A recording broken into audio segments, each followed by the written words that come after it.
ઓમ નમઃ શિવાય। શિવ મહાપુરાણોમાં સંહિતા અધ્યાય 27 કાલ વચન પ્રાપ્તિ।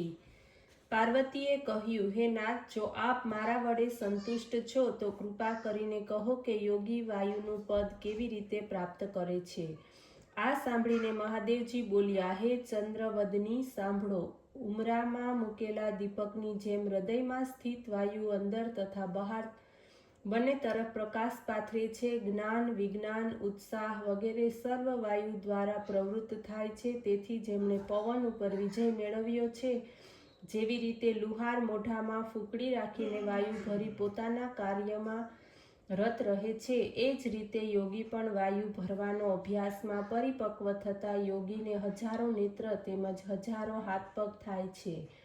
પછી તે સર્વ ગ્રંથિઓને બહાર 10 આંગળ ઉપર રહેતો થાય છે। પ્રાણાયામ તે કહેવાય છે જેમાં મસ્તક તેમજ વ્યાહ ગતિઓની સાથે ગાયત્રી મંત્રનો જપ કરવામાં આવે તો પ્રાણવાયુનો નિરોધ થાય છે।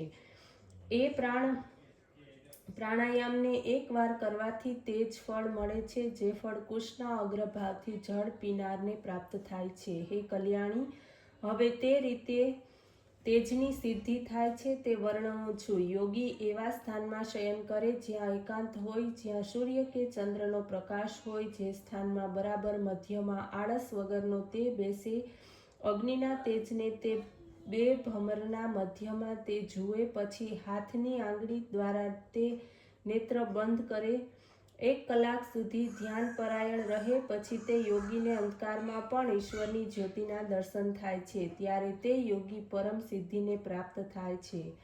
એને કારણે પ્રથમ આવેશ, પરાકાયાવેશ, આણીમદી, ગુણ સિદ્ધિ તથા મન દ્વારા જવું, છુપાઈ જવું વગેરે સર્વ કંઈ પ્રાપ્ત થાય છે। ત્યારે તે પરમાત્મા તત્વને જાણીને મૃત્યુથી છૂટી જાય છે।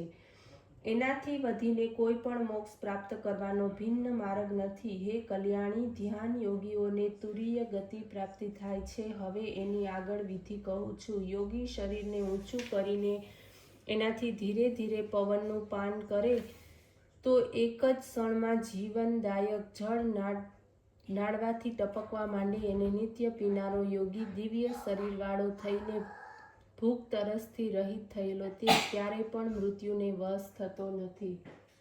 ઓમ નમઃ શિવાય।